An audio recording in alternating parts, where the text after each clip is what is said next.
कहानी आयरलैंड में शुरू होती है, जहां पुलिस की कई गाड़ियां एक बड़ी हवेली को चारों तरफ से घेरे हुए हैं। पुलिस ने हवेली के मालिक आर्टेमिस को खोजने के लिए पूरे इलाके को सील कर दिया है, जिसे सरकार ने दुनिया का सबसे खतरनाक चोर घोषित किया है। तभी एक रिपोर्टर देखता है कि पुलिस ने एक चोर को पकड़ लिया है और उसे पूछताछ के लिए ले जा रही है। पुलिस इस चोर को हवेली से दूर समुद्र के बीचों बीच ले जाती है। वहाँ वे उससे पूछताछ शुरू करते हैं। इस आदमी का नाम मल्च है और पुलिस उसे सवालों के जवाब देने के लिए मजबूर करती है। वे उससे पूछते हैं कि आर्टेमिस कहाँ है। जवाब में मल्च कहता है कि उन्हें अभी भी नहीं पता कि सब कुछ के पीछे असली मास्टरमाइंड कौन है। वह खुलासा करता है कि यह पिता नहीं बल्कि उसका छोटा बेटा है जो इन सब के पीछे है और उसका नाम आर्टेमिस फाउल है। फिर हम आर्टेमिस उस लड़के को देखते हैं। उसे स्कूल जाना बिल्कुल पसंद नहीं है, लेकिन एक बहुत ही अलग कारण से। केवल 7 साल की उम्र में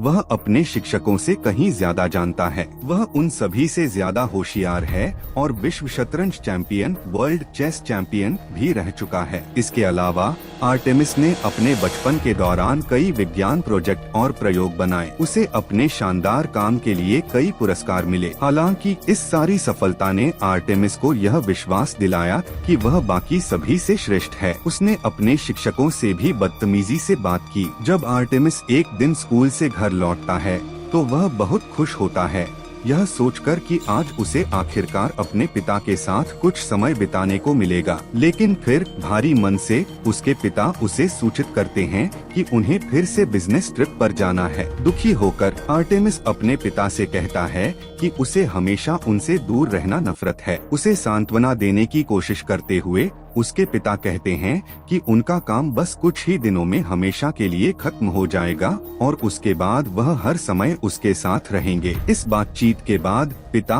और पुत्र हवेली के अंदर साथ साथ चलते हैं और कुछ घंटों बाद आर्टेमिस अपने पिता को अलविदा कहता है। उसके पिता अपने निजी हेलीकॉप्टर में सवार होते हैं और उड़ जाते हैं। अगली सुबह आर्टेमिस हमेशा की तरह अपने कमरे में जागता है। अचानक उसे हवेली के अंदर किसी के जोर से चिल्लाने की आवाज सुनाई देती है। चिंतित होकर आर्टेमिस यह पता लगाने के लिए दौड़ता है कि यह कौन है। तभी वह डोमोवोई फाउल परिवार के अंगरक्षक को देखता है। आर्टेमिस के पिता ने डोमोवोई को उसकी सुरक्षा के लिए पीछे छोड़ दिया था। डोमोवोई परेशान दिख रहा है और फोन पर किसी से बात कर रहा है। इस सब के बावजूद आर्टेमिस नाश्ते के लिए हॉल में जाता है। अचानक वह टेलीविजन पर एक समाचार रिपोर्ट देखता है जिसमें कहा गया है कि आर्टेमिस फाउल एक व्यवसायी नहीं है बल्कि सरकार द्वारा दुनिया का सबसे बड़ा चोर घोषित किया गया है। पुलिस का मानना है कि इस आदमी ने प्रसिद्ध संग्रहालयों में डकैती की है और मानव इतिहास की कुछ सबसे मूल्यवान कलाकृतियों को चुरा लिया है। यह भी बताया गया है कि कोई नहीं जानता कि आर्टेमिस फाउल कहाँ है। पुलिस को समुद्र के बीच में उसकी लग्जरी याच भी लावारिस मिली, जिससे पूरा मामला और भी रहस्यमय हो जाता है। यह सब सुनकर लड़का बेचैन हो जाता है। वह अपने पिता के पीछे जाना चाहता है, लेकिन डोमोवोई उसे रोकता है, यह कहते हुए कि उसने पहले ही अपने आदमियों को उनके पीछे भेज दिया है। तभी हवेली का फोन बजने लगता है। इससे पहले कि अंगरक्षक उसे रोक सके, आर्टेमिस दौड़ता है और फोन उठाता है। दूसरी तरफ एक रहस्यमय आदमी की आवाज सुनाई देती है। वह कहता है कि उसने आर्टेमिस के पिता का अपहरण कर लिया है और वह उन्हें तभी छोड़ेगा जब उसे उसका एकुलोस वापस मिल जाएगा। आर्टेमिस जवाब देता है कि वे उसे दे देंगे, लेकिन पहले उसे बताना होगा कि एकुलोस वास्तव में क्या है। आदमी यह कहते हुए जवाब देता है कि उसने सुना है कि आर्टेमिस बहुत बुद्धिमान है, इसलिए उसे खुद इसका पता लगाना चाहिए और फिर फोन काट देता है। कॉल के बाद आर्टेमिस डोमोवोई से पूछता है कि एकुलोस क्या है। यह सुनकर डोमोवोई उसे अपने साथ आने के लिए कहता है। हवेली के एक हिस्से में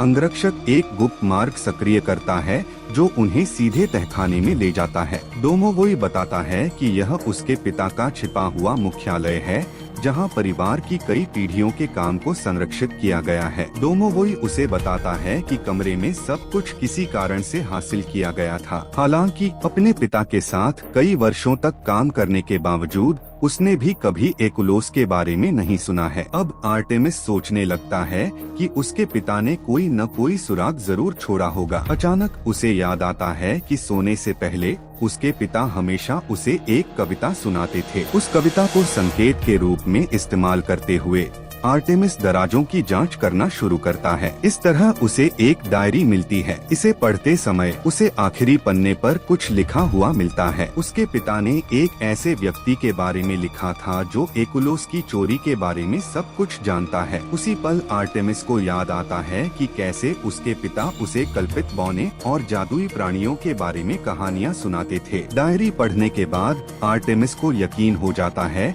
कि ये जीव वास्तविक जीवन में मौजूद हैं। मानव पहुंच से दूर रहते हुए ये जादुई जीव रिफ्यूज सिटी नामक स्थान पर रहते हैं, जो कल्पित बौनों का घर है। अब कल्पित बौनों की दुनिया में हम कैप्टन होली को देखते हैं, जो एक बैठक में भाग लेने के लिए रास्ते में है। रास्ते में वह नोटिस करती है कि एकुलोस की खोज से संबंधित समाचार बार बार जनता के लिए प्रसारित किए जा रहे हैं, जो यह बता सकता है कि यह वस्तु जादुई दुनिया के लिए कितनी महत्वपूर्ण है। थोड़ी देर बाद होली मल्च से मिलती है। मल्च अपनी सजा से बचने के लिए उसकी मदद मांगता है। चूंकि उसे चोरी के लिए कैद किया जा रहा है, वह उसे बताता है कि साथ में वे एक अविश्वसनीय टीम बना सकते हैं। एक चोर के रूप में उसका कौशल और उसका जादू कुछ भी हासिल कर सकता है। हालांकि होली मल्च को नजरअंदाज करती है और उस पर ज्यादा ध्यान दिए बिना चली जाती है, लेकिन उस संक्षिप्त क्षण में मल्च उससे कुछ चुराने में कामयाब हो जाता है। जल्द ही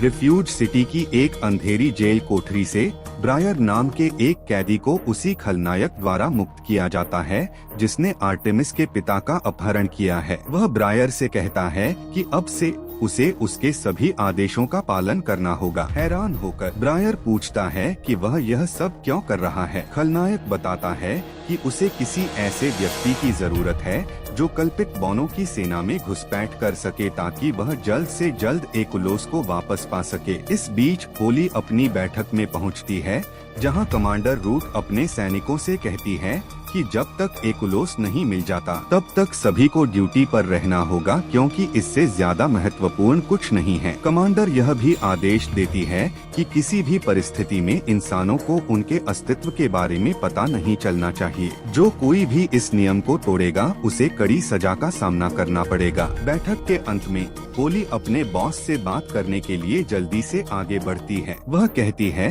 कि उसे अपने पिता के ठिकाने के बारे में नए सुराग मिले हैं। हालांकि महिला कमांडर उसे बताती है कि अभी उसके लिए समय नहीं है। उसकी एकमात्र प्राथमिकता एकुलोस को ढूंढना है। इस बीच मानव दुनिया में डोमोवोई अपनी भतीजी जूलियट से मदद मांगने का फैसला करता है। अपनी कम उम्र के बावजूद वह लोगों को ट्रैक करने में बेहद कुशल है, जबकि आर्टेमिस अपने पिता के कंट्रोल पैनल से जानकारी इकट्ठा करने की कोशिश कर रहा है। जूलियट उससे बात करने आती है और उसे बताती है कि उसे थोड़ा आराम करना चाहिए, लेकिन आर्टेमिस मना कर देता है और कहता है कि उसे अब मदद की जरूरत नहीं है। उसने पहले ही पता लगा लिया है कि अपने पिता को कैसे ढूंढना है। अपने पिता को खोजने के लिए आर्टेमिस को पता चलता है कि उसे कल्पित बौनों की मदद की आवश्यकता होगी, लेकिन यह आसान नहीं होगा, क्योंकि न केवल उनकी दुनिया छिपी हुई है, बल्कि वे कभी भी स्वेच्छा से किसी इंसान की मदद नहीं करेंगे। कल्पित बौनों के कंट्रोल रूम में वापस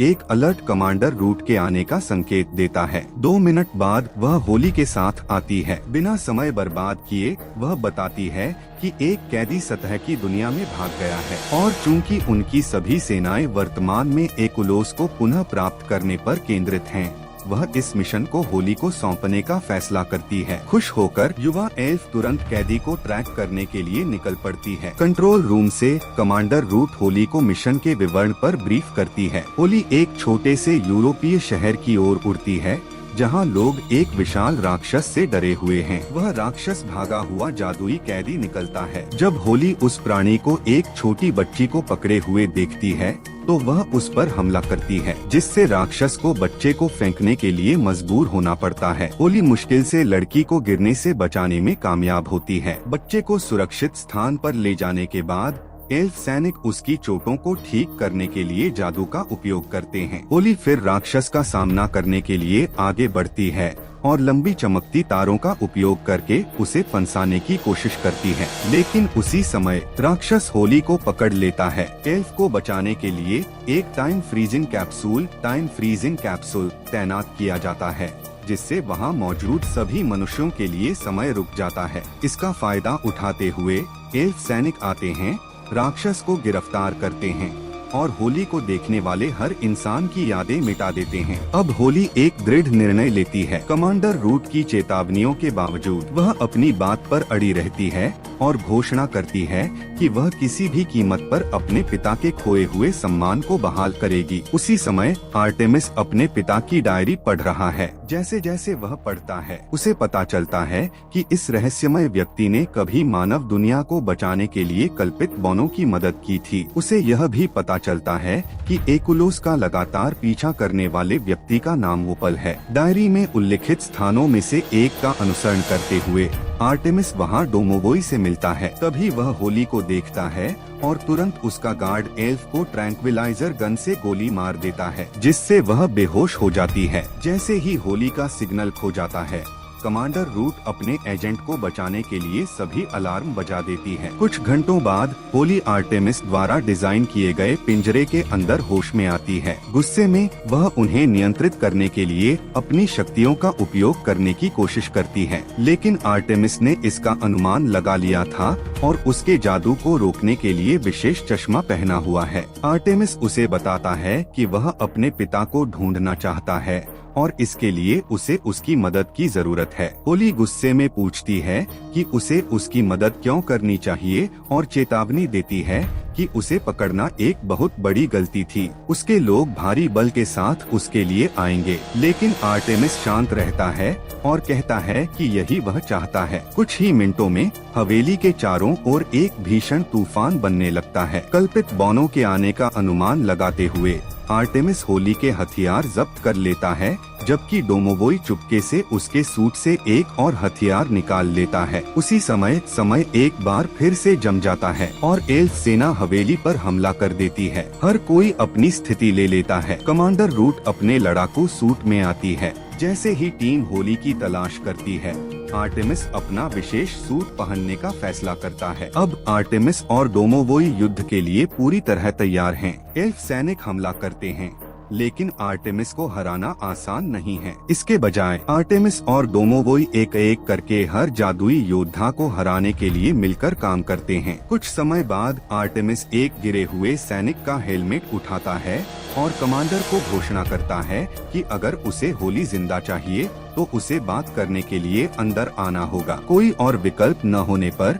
कमांडर रूट हवेली में प्रवेश करती है। अंदर वह स्पष्ट रूप से कहती है कि उसकी सेना विशाल है और पूछती है कि आर्टेमिस को क्या लगता है कि वह कब तक लड़ सकता है। वह चेतावनी देती है कि अगला हमला पूरी ताकत के साथ किया जाएगा। बेफिक्र आर्टेमिस धमकी देता है कि अगर कोई और हमला हुआ तो वह मानव दुनिया में कल्पित बॉनो के अस्तित्व का खुलासा कर देगा। फिर वह स्पष्ट रूप से कहता है कि वह होली को तभी छोड़ेगा जब एकुलोस उसे सौंप दिया जाएगा। रूट साफ मना कर देती है। आर्टेमिस कल्पित बॉनो को पुनर्विचार करने के लिए 15 मिनट का समय देता है। कोई और विकल्प न होने पर कमांडर रूट एक विशेष आदेश देती है। मल्च को जेल से रिहा किया जाता है और सीधे युद्ध के मैदान में भेजा जाता है। इस बीच आर्टेमिस होली को सब कुछ समझाता है। आर्टेमिस के पिता के बारे में सुनकर उस पर गहरा असर होता है, क्योंकि उसके अपने पिता को उसी तरह झूठा अपमानित किया गया था। वह अब आर्टेमिस को एकुलोस के रहस्य को सुलझाने में मदद करना चाहती है। अपना विश्वास दिखाने के लिए आर्टेमिस अपना सुरक्षात्मक चश्मा हटा देता है। फिर वह होली को बताता है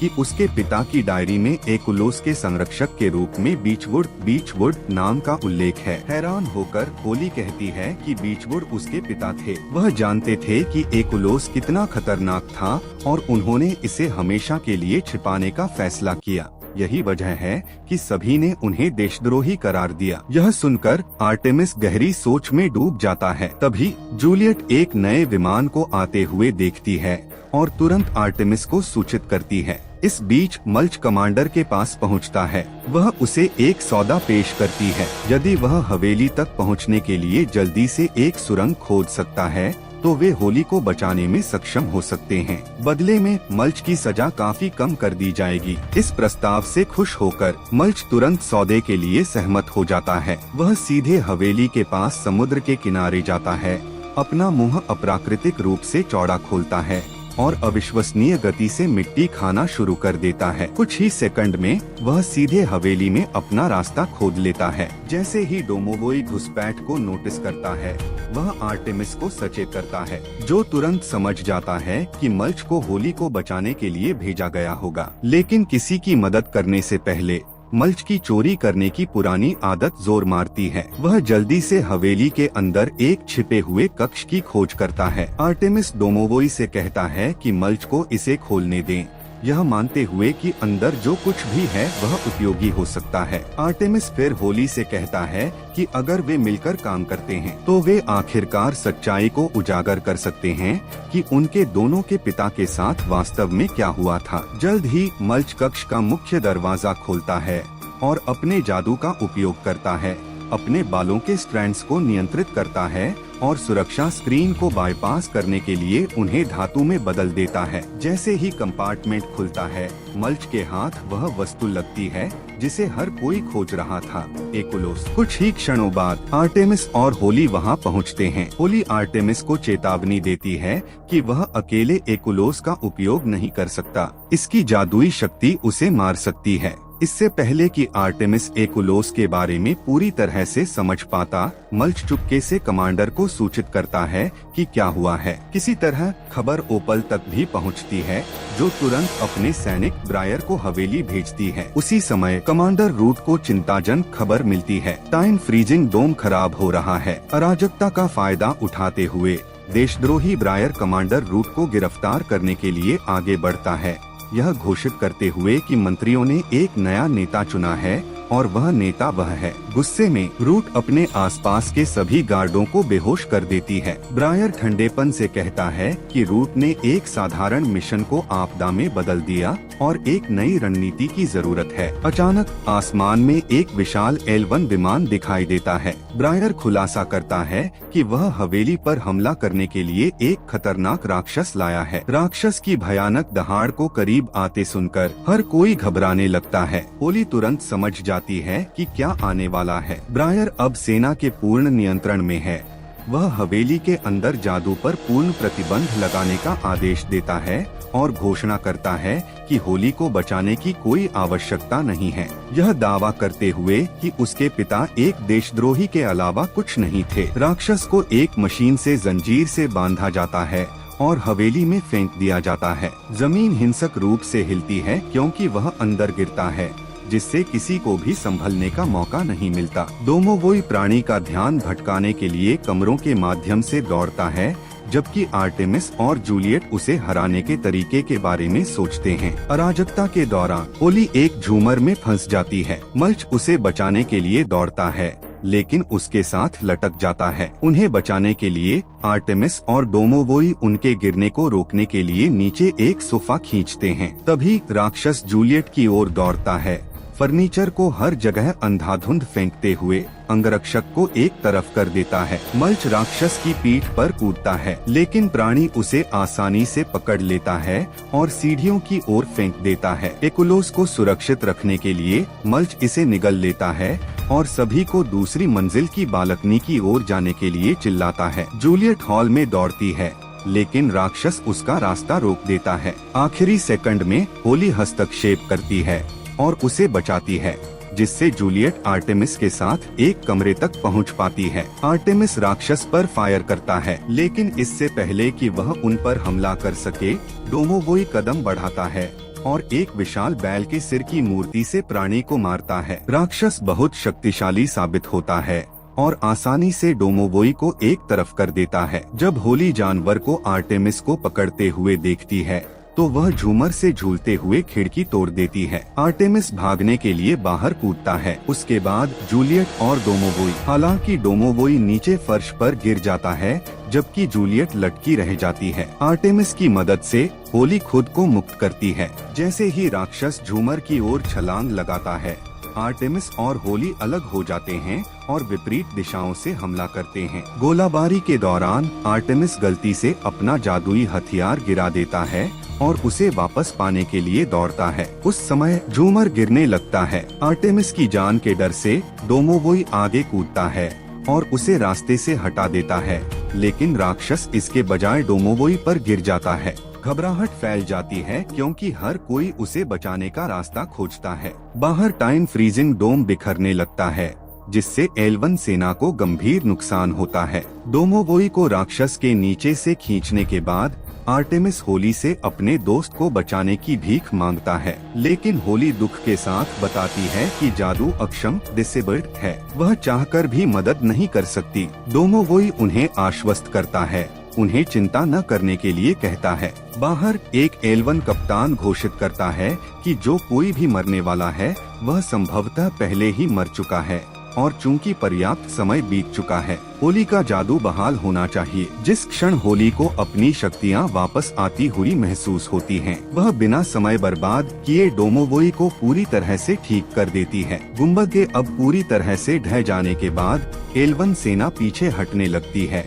हर कोई हवेली की बालकनी पर इकट्ठा होता है, लेकिन नए खतरे को महसूस करते हुए आर्टेमिस, जूलियट और डोमोवोई वापस अंदर भागते हैं, जबकि होली और मल्च बाहर चले जाते हैं। बीच हवा में फंसे एक मछुआरे को बचाने के बाद होली जाने का प्रयास करती है, लेकिन एक विशाल पानी के भंवर में फंस जाती है। मल्च खुद को बचाने के लिए भूमिगत खुदाई करता है। होली भंवर से सुरक्षित निकलने में कामयाब होती है, जैसे ही टाइम फ्रीजिंग डिवाइस पूरी तरह से विफल हो जाता है, जिससे आकाश में एक बड़ा विस्फोट होता है। रिफ्यूज सिटी से कमांडर रूट होली को तुरंत लौटने का आदेश देती है। होली मना कर देती है और इसके बजाय आर्टेमिस के साथ खड़े होने के लिए हवेली के अंदर वापस चली जाती है। वह कसम खाती है कि जब तक उसके पिता का नाम पूरी तरह से साफ नहीं हो जाता, वह नहीं जाएगी। अब जब उनके पास एकुलोस है, तो सभी पुस्तकालय में इकट्ठा होते हैं और होली आर्टेमिस के पिता को बचाने के प्रयास में इसकी शक्ति का उपयोग करती है। उसी समय ओपल आर्टेमिस से संपर्क करती है, उसके मिशन को विफल करने के लिए उसका मजाक उड़ाती है और उसके पिता को हमेशा के लिए मारने की धमकी देती है, क्योंकि एकुलोस अभी तक उस तक नहीं पहुंचा है। होली के प्रयासों के बावजूद ओपल एक विनाशकारी हमला करती है और आर्टेमिस के पिता को मार देती है। यह मानते हुए कि एकुलोस विफल हो गया, आर्टेमिस पूरी तरह से टूट जाता है।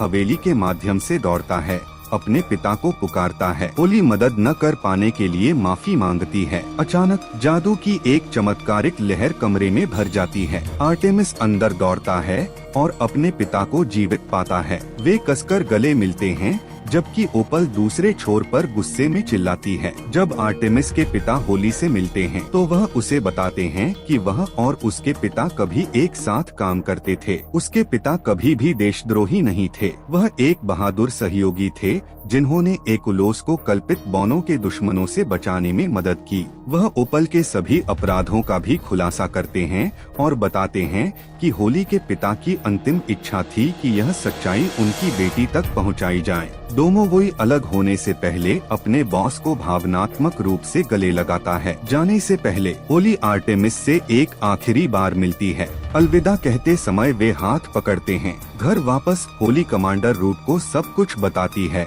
और अपने पिता का नाम साफ करती है। सभी सबूतों की समीक्षा करने के बाद होली को पदोन्नत किया जाता है और जांच की पूरी जिम्मेदारी दी जाती है। इस बीच आर्टेमिस ओपल को कॉल करता है और कसम खाता है कि वह उसे पकड़ने का रास्ता ढूंढ लेगा। फिर वह अपने पिता के साथ हेलीकॉप्टर में सवार होता है और उड़ जाता है। जल्द ही वे मल्च को भी उठाते हैं, जो उनके साथ शामिल हो जाता है और इसके साथ कहानी समाप्त होती है। अगर आपको यह कहानी पसंद आई तो वीडियो को लाइक करना और चैनल को सब्सक्राइब करना न भूलें।